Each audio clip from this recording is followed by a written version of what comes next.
আসসালামু আলাইকুম, welcome to my channel. আজকে রেসিপি পাক্কি বিরিয়ানি। আমি এখানে গরুর মাংস নিয়েছি 1.5 কেজি। আপনারা চাইলে খাসিও নিতে পারেন। মাংস ম্যারিনেট করার জন্য দিয়ে দেব রসুন বাটা, আদা বাটা, লবণ, মরিচের গুঁড়া, ধনিয়া গুঁড়া, জিরা গুঁড়া, বিরিয়ানি মশলা, টক দই, টমেটো সস দিয়ে ভালোভাবে ম্যারিনেট করে নিব। সয়াবিন তেল দিয়ে আরও ভালোভাবে মাখিয়ে 1 ঘন্টার জন্য রেখে দিব। আমি এখানে বাসমতি চাউল নিয়েছি 1 কেজি। আপনারা চাইলে পোলার চাউল নিতে পারেন। আমি চাউল ধুয়ে 1 ঘন্টার জন্য ভিজিয়ে রাখবো। কড়াইয়ে পেঁয়াজ কুচি দিয়ে দিব। হালকা ভাজা হয়ে গেলে গরম মশলা দিয়ে দিব। মাংস দিয়ে ভালোভাবে কষিয়ে নিব। আমি মাংসটা কষিয়ে রান্না করে নিয়েছি। এভাবে আমি মাংসটাকে 80% পর্যন্ত কুক করে নিব। আমি রাইসটা আলাদা করে রান্না করে নিব। এখানে এলাচ, দারচিনি, গোলমরিচ, লং, তেজপাতা, শাহি জিরা, স্টার এনিস, বড় এলাচ দিয়ে দিব। লবণ, সয়াবিন তেল দিয়ে দিব। ভালোভাবে ফুটিয়ে চাউলগুলো দিয়ে দিব। আমি 80% রান্না করে নেব ভাতগুলো, তারপর ছেঁকে নেব ছাঁকনিতে।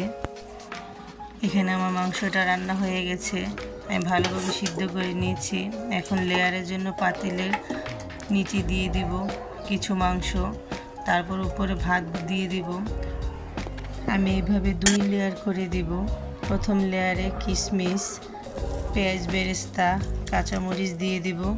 তারপর মাংসর যে তেল আছে ওটা একটু উপরে দিয়ে ছড়িয়ে দিব।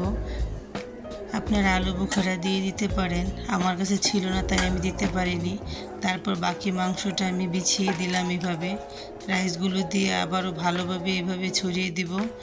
আবারও কিশমিশ, পেঁয়াজ বেরেস্তা, তারপর একটু কালারের জন্য আমি ফুড কালার ইউজ করেছি, অরেঞ্জ কালার, একটু দেখার সৌন্দর্যের জন্য দিয়ে দিব সামান্য কেওড়া জল।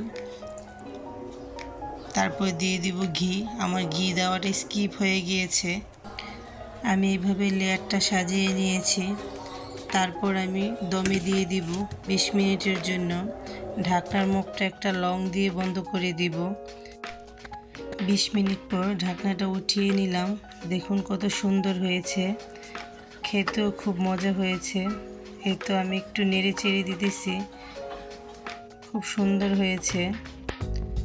রেসিপিটি ভালো লাগলে প্লিজ আমার ছোট্ট চ্যানেলটা সাবস্ক্রাইব করে দিন, লাইক কমেন্ট ও শেয়ার করে দিন, যাতে আমি ভিডিও দেওয়ার সাথে সাথে আপনাদের কাছে নোটিফিকেশান চলে যায়। এই তো আমি বাড়িতে পরিবেশন করে নিয়েছি। কথায় অনেক ভুল থাকতে পারে, প্লিজ ক্ষমা সুন্দর দৃষ্টিতে দেখবেন। আল্লাহ হাফেজ, আসসালামু আলাইকুম।